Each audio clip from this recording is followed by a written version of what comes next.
नमस्कार, आप देख रहे हैं एसएमबीसी इनसाइड। आपके साथ मैं हूं नकुल चतुर्वेदी। तो खबरें बहुत हैं, मगर सबसे पहले डालेंगे हेडलाइंस पर नजर।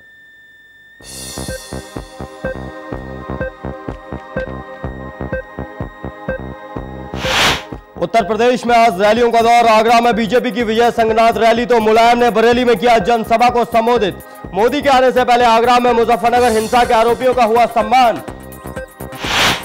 केंद्रीय मंत्री कपिल सिब्बल ने साधा मोदी पर निशाना। सायरन अंदाज में बयां की मोदी की हकीकत। कहा एक दंगाई ही दूसरे दंगाइयों को कर सकता है सम्मानित। आसाराम के खिलाफ जन जागरण में लगे वृंदावन के लाल बाबा तो वहीं आसाराम के लिए कर रहे हैं फांसी की सजा की मांग। आसाराम के आश्रम से गायब हुई थी लाल बाबा की पत्नी। आंध्र प्रदेश में फैलन के बाद अब हेलेन का खतरा। आज आ सकता है तूफान। एनडीएमए ने जारी किया अलर्ट।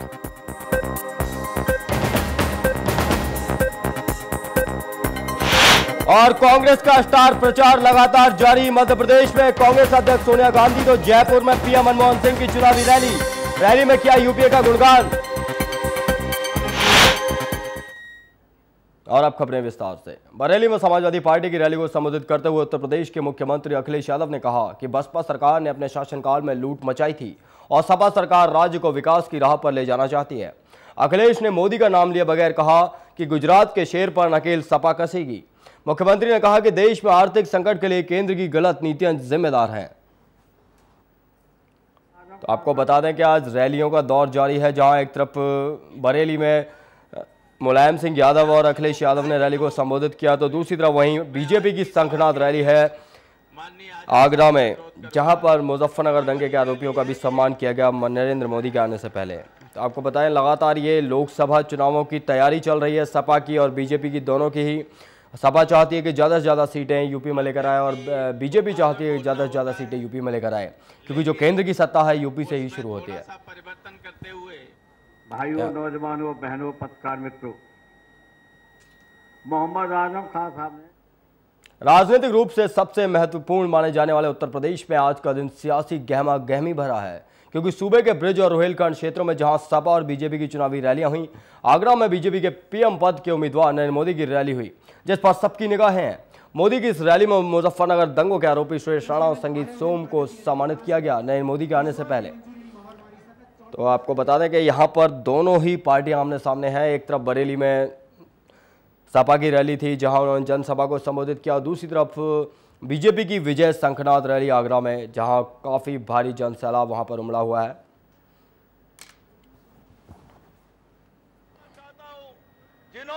तो आपको बता दें, आगरा की ये रैली के विजुअल्स हम आपको टीवी स्क्रीन पर दिखा रहे हैं, जहां पर ये जनसैलाब उमड़ा है नरेंद्र मोदी को सुनने के लिए। और इससे पहले, नरेंद्र मोदी के आने से पहले, ये आरोपियों का सम्मान किया गया जिन पर हिंसा के आरोप लगे थे, मुजफ्फरनगर में दंगा भड़काने के आरोप लगे थे। तो यहीं दूसरी तरफ बीजेपी का कहना है कि उन्हें गलत तरीके से फंसाया गया था, ना ही क्योंकि उन्होंने कुछ भी नहीं किया था, वो सिर्फ एक जनता को समझाने जा रहे थे, मगर उन्हें फंसाया गया जानबूझकर सपा की सरकार द्वारा। बहुत बहुत धन्यवाद अध्यक्ष जी, और जिनका आगरा के विकास में बहुत बड़ा योगदान रहा। तो अरुण जेटली ने यहाँ पर सवाल उठा दिए हैं कि जो दंगों वाली सीडी थी, जिस सीडी की बात हो रही थी लगातार, जिसका आरोप लगाया गया, वो सीडी सामने क्यों नहीं आई, उस सीडी को सामने क्यों नहीं लाया गया। और जो मुजफ्फरनगर दंगों की जांच है वो कहीं ना कहीं स्वतंत्र एजेंसी से भी करवानी चाहिए। दूसरी तरफ एक बात और बता दें आपको, इस प्रदेश की सांप्रदायिक सरकार की सांप्रदायिकता से लड़ते हुए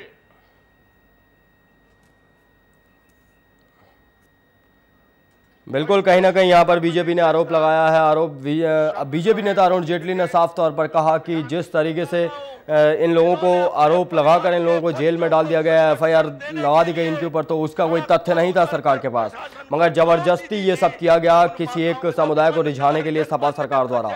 और आपको एक बात और बता दें कि सुप्रीम कोर्ट ने भी एक आज ऐतिहासिक फटकार सुनाई है सपा सरकार को। साफ तौर पर उन्होंने बोला है कि सपा सरकार ने जो कहा है, सपा सरकार ने दंगों के दौरान जो भी किया वो बहुत ही गलत नीतियां थी उनकी। एक ही समुदाय को क्यों उन्होंने स्थापित किया, दोनों समुदायों को क्यों नहीं देखा गया, क्योंकि वहां पर हिंदू समुदाय के लोग भी परेशान हुए थे और मुसलमान समुदाय के लोग भी वहां पर पीड़ित हुए थे।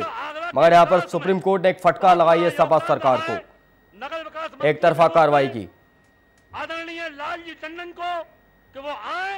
और ब्रज क्षेत्र की जनता को और संबोधित कर कार्यकर्ताओं का अभिनंदन किया है, जिन्होंने इस प्रदेश की सांप्रदायिक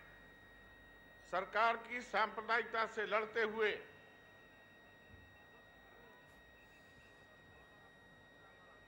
और इस देश की धर्मनिरपेक्षता। तो वहीं जो सपा की रैली थी, बरेली वाली रैली, वहां पर भी सवाल उठने लगे और सुप्रीम कोर्ट ने यूपी सरकार को एक नोटिस भेजा है, फटकार लगाई है साफ तौर पर कि जिस तरीके से आप सिर्फ मुसलमानों की बात करते हो, क्योंकि वहां पर हिंदू जो परिवार थे, हिंदू परिवार भी वहां पर पीड़ित हुए थे इस दंगे में कहीं ना कहीं। तो कहीं ना कहीं यहाँ पर जो सपा सरकार है एक तरफा कार्रवाई की, जिस तरीके से दंगों के समय भी ये बात सामने आई थी और उसके बाद भी अब इसी तरीके की बयानबाजी चली इन लोगों के बीच, तो कहीं ना कहीं एक तरीके से एक संप्रदाय विशेष के साथ अत्याचार करने का मामला है ये, खास तौर पर एक संप्रदाय विशेष को महत्व देने का मामला है, जिस पर सुप्रीम कोर्ट ने यूपी सरकार को नोटिस भेजा है, एक बड़ी फटकार लगाई है यहां पर। सपा सरकार, जब भी सपा सरकार यूपी में आई तभी बदमाशी वहां ज्यादा बढ़ी, अपराध बहुत ज्यादा बढ़ गए और लगातार सपा सरकार को बदमाशों की सरकार कहा जाता है। और जो इनकी जो मुस्लिम तुष्टीकरण की जो नीति है उसको लेकर कहीं ना कहीं यहाँ पर सुप्रीम कोर्ट ने एक फटकार लगाई है तगड़ी इन लोगों को, क्योंकि जिस तरीके से लगातार बातें सामने आई, उस वक्त भी कार्रवाई सिर्फ एक विशेष समुदाय के ऊपर हुई, विशेष समुदाय के नेताओं के ऊपर हुई, विशेष पार्टी के नेताओं के ऊपर हुई और लोगों पर कार्रवाई नहीं हुई, जिसको लेकर सुप्रीम कोर्ट ने फटकार लगाई है, नोटिस भेजा है सपा सरकार को।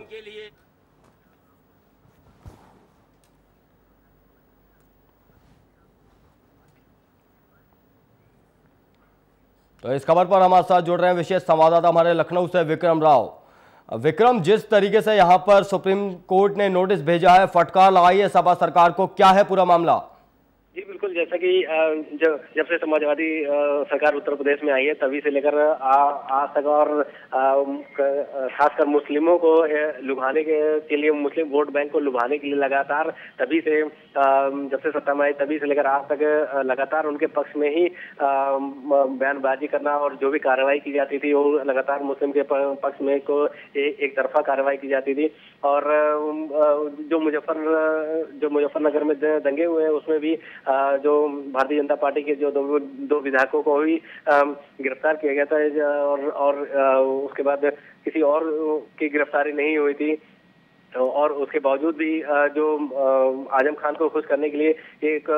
जो कार्रवाई हुई थी उसी को लेकर आज सुप्रीम कोर्ट ने नोटिस जारी किया है उत्तर प्रदेश सरकार को कि केवल एक तबके के लोगों को खुश करने के लिए ये कार्रवाई न करें। और साथ में ये भी समाजवादी सरकार में कई बार देखने को मिला कि केवल मुस्लिमों को रिझाने के लिए एक अलग से मुस्लिम रैली तक आयोजित की गई है। जी बिल्कुल, कहीं ना कहीं जिस तरीके से लगातार ये बयानबाजी हो रही थी, उस वक्त भी जब दंगे हुए थे लगातार आरोप लग रहे थे, स्थानीय लोगों ने भी वहां पे आरोप लगाए थे, जो पीड़ित थे उन लोगों ने भी सपा सरकार पर आरोप लगाए थे साफ तौर पर कि जिस तरीके से सपा सरकार की कार्रवाई है वो एक तरफा है और एक तरफा ना होकर वो कार्रवाई पूरी होनी चाहिए, सबके लिए कार्रवाई होनी चाहिए, मगर उस वक्त नहीं हुई थी। और आज सुप्रीम कोर्ट ने फटकार लगाई। आज जिस तरीके से बरेली में रैली कर रहे थे अखिलेश यादव, मुलायम सिंह यादव, कहीं उस रैली में कहीं ऐसा कोई विवादास्पद बयान तो नहीं दिया गया इन लोगों की तरफ से? जी बिल्कुल, जैसा कि जो सुरेश राणा और मोदी ने जो सम्मानित किया गया है कोर्ट ने उनको छोड़ भी दिया है, उसी से काफी नाराजगी के चलते हुए जो आज बरेली में जो रैली आयोजित की है उसमें भी मुस्लिमों को रिझाने के लिए काफी कुछ कई लोगों ने वादे तक कर दिए हैं और यहाँ तक ये भी आश्वासन दिया गया कि दोबारा से दंगे नहीं होने देगी सरकार। तो साथ ही कई बार ऐसे भी देखने को मिलता कि पूरे देश में केवल उत्तर प्रदेश ही है ऐसी जगह जहां केवल मुस्लिम के बालिकाओं के लिए एक जो स्कूली शिक्षा प्राप्त करते हैं उनको विशेष तौर पर एक पैकेज के लिए भी ऐलान किया गया था। जी विक्रम, सवाल उठता है कि जो दोनों भाजपा के विधायक थे जिन लोगों पर एफआईआर दर्ज कर आरोपी उन्हें बनाया गया था, मुजफ्फरनगर दंगा भड़काने का आरोपी बनाया गया था, कोई आरोप तय नहीं हुए, वो सीडी नहीं मिली। आज अरुण जेटली ने कहा साफ तौर पर कि कोई आरोप तय नहीं है, वो सीडी जिस सीडी की आप लगातार बात कर रहे थे जिसके बेस पर आपने उन दोनों को गिरफ्तार किया और दंगा भड़काने का आरोपी बना दिया, तो आप कैसे कह सकते हैं कि यहाँ पर वो लोग आरोपी थे? तो कहीं ना कहीं यहाँ पर सपा सरकार पर सवाल उठते हैं विक्रम के, एक तरफा कार्रवाई की जा रही है, एक समुदाय विशेष को लुभाने के लिए सपा सरकार राजनीति कर रही है उत्तर प्रदेश में। जी बिल्कुल, जैसा कि उत्तर प्रदेश जो एक सबसे बहुल हिंदू और मुस्लिम का ही एक सबसे बड़ा वोट बैंक है, तो उसमें से हिंदू का जो वोट बैंक है वो खासकर भारतीय जनता पार्टी और कांग्रेस के लिए ज्यादा और लेकिन जो सबसे मुख्य उसके जो दूसरे नंबर पे जो मुस्लिम वोट बैंक है वो पिछले विधानसभा चुनाव में भी यही देखने को मिला कि समाजवादी पार्टी के पक्ष में ही गया था और आने वाले चुनाव के लिए भी और वो वोट बैंक मजबूत बना रहा है। तो इसी को लेकर लगातार समाजवादी पार्टी मुस्लिमों को रिझाने के लिए लगातार कई ऐसी कार्रवाई कर रही है और कई ऐसे बयानबाजी कर रही है, जिसमें मुजफ्फरनगर के दंगे की कार्रवाई भी शामिल है। उसी को लेकर जो दोनों विधायकों की गिरफ्तारी की गई थी उसमें भी यही देखने को मिला कि एक तरफा कार्रवाई की गई है जो केवल भारतीय जनता पार्टी के विधायकों की गिरफ्तारी की, जबकि वहाँ पे पुलिस प्रशासन का ये कहना है कि दोनों समुदाय के लोगों के आपस में झगड़ा हुआ, लेकिन कार्रवाई जो की गई वो केवल एक तरफा कार्रवाई की गई। जी जब विक्रम, एक फटकार और लगाई है सुप्रीम कोर्ट ने सपा सरकार को। उन्होंने साफ तौर पर बोला है जो उस वक्त दंगा हुआ था मुजफ्फरनगर में, एक बहुत ही भयानक दंगा हुआ था और नहीं होना चाहिए था, मगर उस वक्त वहां पर हिंदू भी पीड़ित हुए थे और मुसलमान भी पीड़ित हुए थे, अल्पसंख्यक भी और बहुसंख्यक भी। मगर यहाँ पर जो पुनर्वास की योजना बनाई गई सिर्फ मुसलमानों के लिए ही क्यों बनाई गई या अल्पसंख्यकों के लिए क्यों बनाई गई, हिंदुओं को क्यों दरकिनार किया गया वहां पर? यह फटकार सुप्रीम कोर्ट ने आज लगाई है सपा सरकार को। जी बिल्कुल, जैसा कि सुप्रीम कोर्ट के इस फटकार के अभी ठीक 2 महीने पहले इलाहाबाद हाईकोर्ट ने भी एक फटकार लगाई थी कि केवल मुस्लिम छात्राओं को ही क्यों मुआवजा दिया जा रहा है या फिर उनको क्यों स्कॉलरशिप के लिए भी जो घोषणा की गई थी। तो इलाहाबाद हाईकोर्ट को पहले भी ये फटकार लगा चुका है। आज तो सुप्रीम कोर्ट ने भी ये फटकार लगाई कि केवल एक तरफा कार्रवाई करते हुए क्यों उनको खास मुआवजे की राशि दी गई थी वो केवल मुस्लिम लोगों को ही दी गई थी, जबकि वहाँ पे हिंदू और मुस्लिम दोनों में विवाद हुआ था और दोनों लोग उसमें पीड़ित थे और दोनों के ही धर्म के लोगों की वहाँ पे जाने गई थी, दोनों के धर्म के लोगों के घरें और गाड़ियां जलाई गई थी। लेकिन एक तरफा कार्रवाई और एक तरफा प्रलोभन और जो पैकेज दिया गया था, जो संतावना पैकेज है वो केवल मुस्लिम के लिए ही दिया गया था। तो इसको लेकर भी आज सुप्रीम कोर्ट ने समाजवादी पार्टी के नोटिस जारी किया और फटकार लगाई है। जी बिल्कुल विक्रम, कहीं ना कहीं जिस तरीके से मतलब वो राजनीति चल रही है उत्तर प्रदेश में, सपा सरकार को जिताया गया था, उस वक्त अल्पसंख्यकों ने भी जिताया था, बहुसंख्यकों ने भी जिताया था, मगर इस तरीके से लगातार ये जो कार्रवाई हुई है तो कहीं ना कहीं ये वहां की जनता में जो फूट डाल रही है सपा सरकार के प्रति, और सपा सरकार फूट डालने की पूरी कोशिश कर रही है। लगातार कहा जाता है कि बीजेपी आई, यहां पर बीजेपी ने दंगे करवाए, मगर बीजेपी ने कहां दंगे करवाए? आप ही फूट डालने का काम करो। साफ तौर पर वहां की जनता में आक्रोश था इस चीज को लेकर कि यहां पर जो राजनीति हो रही है सपा सरकार की तरफ से बिल्कुल गलत राजनीति हो रही है, एक तरफा कार्रवाई हो रही है। क्या उन्हें लगता है कि जो अल्पसंख्यक वोट बैंक है उसके सहारे वो यूपी में खड़े रह पाएंगे? जी बिल्कुल, जैसा कि मैंने अभी कहा कि उत्तर प्रदेश में जो दो सबसे प्रमुख वोट बैंक है, एक हिंदू और दूसरा मुस्लिम वोट बैंक है, जिसको लेकर और पिछली बार जब समाजवादी पार्टी जब इसी विधानसभा में सत्ता में आई थी तो वो उसमें काफी कुछ जो प्रभाव था वो मुस्लिम वोट बैंक का ही रहा था। तो आने वाले जो लोकसभा चुनाव में भी अपनी सीटों को मजबूत कर सके, इसको लेकर तरह तरह की राजनीति अपनाई जा रही है, जिसको लेकर जो वोट बैंक हासिल करके जो मुस्लिम वोट बैंक को हासिल किया जाए और ज्यादा हासिल किया जाए और साथ ही साथ उसको मजबूती भी बनी रहे, इसी को लेकर ये सब पूरी कार्रवाई की जा रही है। जी तो विक्रम, यहाँ पर जो मौजूदा समीकरण है इस वक्त जो स्थिति चल रही है यूपी में, क्योंकि 1.5 साल से ज़्यादा हो गया है यूपी सरकार को, 2 साल के लगभग होने वाले हैं सरकार चलाते हुए उत्तर प्रदेश में, मगर कोई भी एक ऐसा काम यूपी सरकार नहीं कर पाई वहाँ पर अच्छा जिसके बेस पर वो आगे बढ़ सके या जनता के दिल में घर कर सके। मगर उसके खिलाफ जो बदमाशी है, दंगे हैं और जो गुंडागर्दी है उसके मामले लगातार बढ़े हैं। तो क्या लगता है आने वाले समय में सपा की जो सीटें हैं, क्या होने वाला है लोकसभा चुनाव में? कम होने के आसार हैं? क्या ये अल्पसंख्यक वोट बैंक के थ्रू बढ़ सकते हैं? जी बिल्कुल, जैसा कि धीरे धीरे सच्चाई सामने आ रही है कि समाजवादी पार्टी केवल मुस्लिमों को रिझाने के लिए ही पूरी तरह से काबिज हो गई है और अड़ चुकी है, तो जिसमें लेकर इलाहाबाद हाईकोर्ट ने भी फटकार लगा चुकी है और आज सुप्रीम कोर्ट भी फटकार लगा चुकी है। तो निश्चित तौर पे अब ये खबर आने के बाद जनता के ऊपर एक ये मैसेज आया कि समाजवादी पार्टी अब केवल मुस्लिमों की पार्टी बनकर रह गई है। तो निश्चित तौर पे आने वाले लोकसभा चुनाव में इसका नतीजा जरूर इसका उल्टा आ सकता है कि बाकी जो और धर्म के जो लोग हैं और जो समाज साथ ही जो समाजवादी पार्टी के जो और विधायक और सांसद है उनके बीच में आपस में भी जरूर मनमुटाव हो सकता है कि केवल एक तबके के लोगों को ही क्यों पसंद किया जा रहा है। हाल ही में ये भी देखने को आया था कि आजम खान जो संसदीय कार्य मंत्री हैं उनको भी काफी खुश करने के लिए काफी प्रलोभन दिए गए थे और कई उनके कई बातों को माना गया था और साथ ही उनके कई और